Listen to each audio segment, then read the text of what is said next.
यह Bible in one year का हिंदी प्रकरण है। 280वां दिन, नए कपड़े। मैं हर दिन एक समा मैं हर दिन एक समान कपड़े पहनता हूँ। मैं नहीं कह सकता कि मुझे कपड़े पहनने की ज्यादा समझ है। फिर भी माने या न माने, पीपा से मेरा विवाह होने से पहले स्थिति और खराब थी। जब मेरा विवाह हुआ, मेरी चौड़ी पतलून, छेद वाले स्वेटर, बनियान, टाई एक चाचा ने दी थी और खराब पतलून को जाना पड़ा। मुझे चीजों से छुटकारा पाना पसंद नहीं, विशेष रूप से कपड़े जिससे मैं जुड़ा हूं। वे पुराने मित्र की तरह लगते हैं, लेकिन समय आ चुका था नए कपड़े पहनने का। बाहरी कपड़ों के साथ साथ हमारे हृदय और दिमाग के आंतरिक कपड़े हैं। जब आप यीशु के द्वारा परमेश्वर के साथ एक संबंध में आते हैं, तब पुराने कपड़े निकालने और आपको अपने हृदय और दिमाग के लिए नए कपड़ों की आवश्यकता है। नीति वचन 24 का 15 से 22 तक। दूसरों के विषय में अपने हृदय और दिमाग को नियंत्रित कीजिए। क्या किसी ने किसी तरह से आपको क्या किसी ने किसी तरह से आपके साथ गलत किया या आपको चोट पहुंचाई और बाद में पता चला कि वे परेशानी में पड़ गए? यह लेखांश हमें यह सोचने के विरुद्ध चिताता है कि उन्हें वह मिल रहा है जिसके वे योग्य हैं, और उनकी परेशानी के ऊपर आनंद मनाना। जब तेरा शत्रु गिर जाए तब तू आनंदित न हो, और जब वह ठोकर खाए तब तेरा मन मगन न हो, क्योंकि कहीं ऐसा न हो कि यहोवा यह देखकर अप्रसन्न हो। आनंद मनाना आसान बात है जब वे लोग जो हमारे लिए परेशानी उत्पन्न करते हैं और हमारा विरोध करते हैं खुद परेशानी में पड़ते और गिर जाते हैं। उस क्षण का आनंद मनाने का लालच आता है, लेकिन यह गलत उत्तर है। अपने हृदय की निगरानी करिए और ऐसे विचारों को रोकिए। जैसा कि जॉयस मेयर लिखती हैं, इसमें बहुत सा हृदय कार्य लगता है यह देखकर थोड़ा भी आनंद न हो कि उस व्यक्ति को वह मिलता है जो उसके पास आ रहा है। हमें हमेशा याद रखना चाहिए कि चोट खाए हुए लोग लोगों को चोट पहुंचाते हैं। जो हमें चोट पहुंचाते हैं सामान्यतः वे अंदर से चोट खाए हुए होते हैं, और शायद से उनका हृदय इतना ज्यादा होता है कि वे नहीं जानते हैं कि वे हमें चोट पहुंचा रहे हैं। परमेश्वर, ऐसे समय के लिए हमें क्षमा कीजिए जब हमने दूसरे के गिरने पर आनंद मनाया, और ऐसे करने के प्रलोभन को रोकने में हमारी सहायता कीजिए। आपका धन्यवाद कि पवित्र आत्मा की सहायता से अपने हृदय को नियंत्रित करना संभव है। नया नियम कुलुसियों 3 का 1 से 4 के 1 तक। अपने हृदय और दिमाग को प्रेम के कपड़े पहनाइए। एक मसीह के रूप में आप मसीह में हैं। उनकी मृत्यु और उनकी पुनरुत्थान में आप उनके साथ एक हैं। इसलिए पौलुस लिख सके कि आप मर गए 3 का 3, और वह यह भी लिख सके आप मसीह के साथ जिलाए गए। अब आपका जीवन परमेश्वर में मसीह के साथ छिपा हुआ है। भविष्य में जब मसीह जो हमारा जीवन है प्रकट होगा, तब तुम भी उसके साथ महिमा सहित प्रकट किए जाओगे। मसीह ने आपके लिए जो कुछ किया और संभव बनाया, उसके कारण आपको उनके हृदय और दिमाग को बदलने की आवश्यकता है। नंबर 1, अपनी सोच को बदलिए। सही कार्य की शुरुआत सही सोच से होती है। यदि आप यह पुनरुत्थानी जीवन जीना चाहते हैं जो यीशु के द्वारा संभव बनाया गया है, पौलुस लिखते हैं, स्वर्गीय वस्तुओं की खोज में रहो, पृथ्वी पर की नहीं परंतु स्वर्गीय वस्तुओं पर ध्यान लगाओ। यह सरल नहीं है, क्योंकि हम पृथ्वी की चीजों से घिरे हुए हैं और प्रलोभनों से। सुधारवादी कदम उठाइए। पौलुस लिखते हैं, इसलिए अपने उन अंगों को मार डालो जो पृथ्वी पर हैं, अर्थात व्यभिचार, अशुद्धता, दुष्कामना, बुरी लालसा और लोभ को, जो मूर्ति पूजा के बराबर है। वह उन्हें याद दिलाते हैं कि मसीह बनने से पहले वे यही किया करते थे।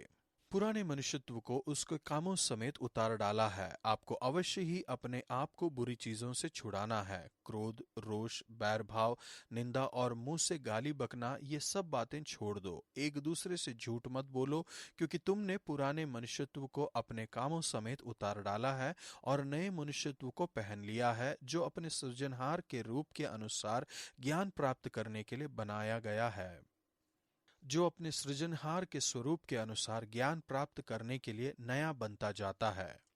नए कपड़े पहन लीजिए। आप परमेश्वर के चुने हुए लोग हैं, इसीलिए आप इस तरह से जीने के लिए बुलाए गए हैं। इसका अर्थ है विश्व में आपकी स्थिति में एक सुधारवादी बदलापद। आपको सक्रिय होने की आवश्यकता है, ना कि निष्क्रिय। बुरी चीजों के बजाय आप करुणा, दयालुता, दीनता, सज्जनता और धीरज को पहनने के लिए बुलाए गए हैं। नंबर 2, दूसरों के प्रति अपनी प्रतिक्रिया को बदल दें। मसीह हर मसीह में रहते हैं, उनकी सामाजिक प्रतिष्ठा के बावजूद। मसीह में कोई जात पात नहीं है, कोई यहूदी या कोई यूनानी नहीं है, न खतना न खतना रहित, न जंगली न स्कूती, न दास और न स्वतंत्र, केवल मसीह सब कुछ और सब में है। पौलुस आगे कहते हैं, एक दूसरे की सह लो। विश्व में यदि कोई आपको धोखा देता है तो अक्सर यह संबंध का अंत है, लेकिन एक दूसरे को चाहें। जो दुख पहुंचाया गया है आपको क्षमा करना है। क्षमा कीजिए जैसा कि परमेश्वर ने आपको क्षमा किया है। क्षमा एक अद्वितीय मसीही गुण है। दूसरे शायद क्षमा करें, लेकिन केवल मसीह के पास क्षमा का एक मजबूत आधार है। जैसा कि C.S. लुइस कहते हैं, मसीह होने का अर्थ है बहानेबाज को क्षमा करना, क्योंकि परमेश्वर ने आपके अंदर के बहानेबाज को क्षमा किया है। एक शब्द हमारे नए कपड़ों के समूह को समाविष्ट करता है, प्रेम।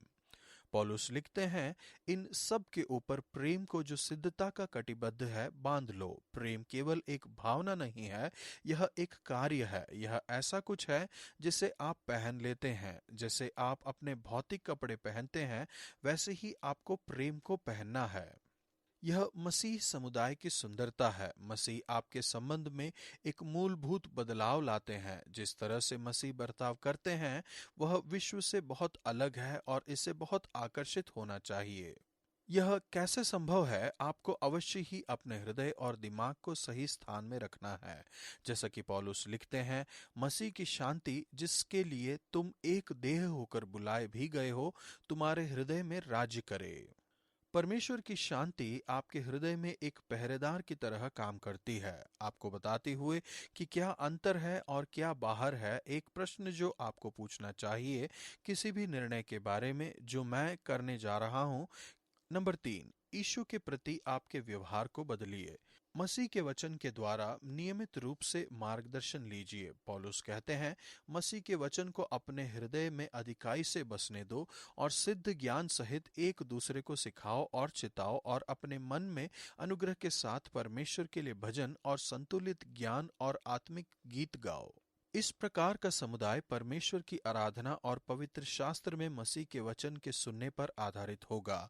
यह प्रेम का एक समुदाय होगा, मन की सिधाई और परमेश्वर के भय से।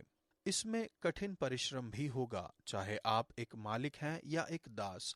आप मसीह की सेवा कर रहे हैं। अपने काम को अच्छी तरह से कीजिए और अपने दिमाग और अपने हृदय में एक अच्छे व्यवहार के साथ जो कुछ तुम करते हो तन मन से करो, यह समझकर कि मनुष्यों के लिए नहीं परंतु प्रभु के लिए करते हो।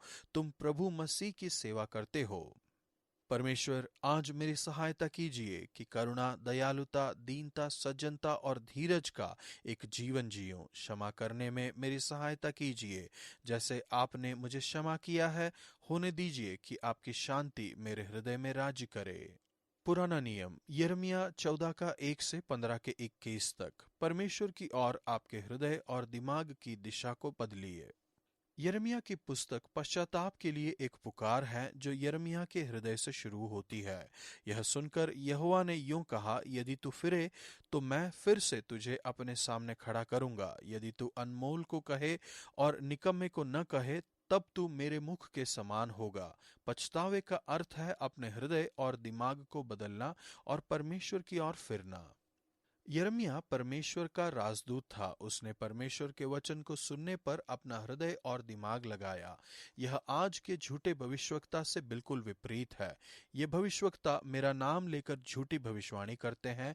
मैंने उनको न तो भेजा और न कुछ आज्ञा दी और न उनसे कोई भी बात कही। वे तुम लोगों से दर्शन का झूठा दावा करके अपने ही मन से व्यर्थ और धोखे की भविष्यवाणी करते हैं। दूसरी ओर यिर्मयाह का हृदय परमेश्वर की बातें सुनने पर लगा हुआ था। यह यिर्मयाह के लिए परमेश्वर का वचन है। फिर परमेश्वर ने मुझसे कहा, वह जानते थे कि परमेश्वर के वचन को सुनना कितनी अद्भुत बात थी। जब वे वचन मेरे पास पहुंचे तब मैंने उन्हें मानो खा लिया और तेरे वचन मेरे मन के हर्ष और आनंद का कारण हुए। आखिरकार यह एकमात्र वस्तु है जो आपके हृदय और दिमाग की गहरी लालसा को तृप्त करेंगे। संकल्प लीजिए कि हर दिन परमेश्वर के वचन को पढ़ेंगे और अपने हृदय और दिमाग में उन पर मनन करेंगे। जब आप परमेश्वर के वचन को सुन लेंगे, तब आपको जीवन बदलने वाले संदेश को बिना बदले सुनना है। वे लोग तेरी ओर फिरेंगे, परंतु तू उनकी ओर न फिरना। परमेश्वर, आपका धन्यवाद कि जब हम पछतावा करते हैं और हमारे दिमाग को बदलते हैं, तब हम सुधरते हैं ताकि हम आपकी सेवा करें। होने दीजिए कि आपके वचन मेरे हृदय में और उनके पास आनंद और प्रसन्नता को लाएं, जिनसे मैं बात करता हूँ। कुलुसियों 3:12-17 ये वचन बताते हैं कि हम सिद्ध एकता में आ सकते हैं यदि हम इन चीजों को पहन लें: करुणा, दयालुता, दीनता, सज्जनता, धीरज और क्षमा करें, और यह सब प्रेम में करें, यह करने योग्य है। आज का वचन: और यदि किसी को किसी पर दोष देने को कोई कारण हो तो एक दूसरे की सह लो और एक दूसरे के अपराध क्षमा करो, जैसे प्रभु ने तुम्हारे अपराध क्षमा किए वैसे ही तुम भी करो। कुलुसियों 3:13।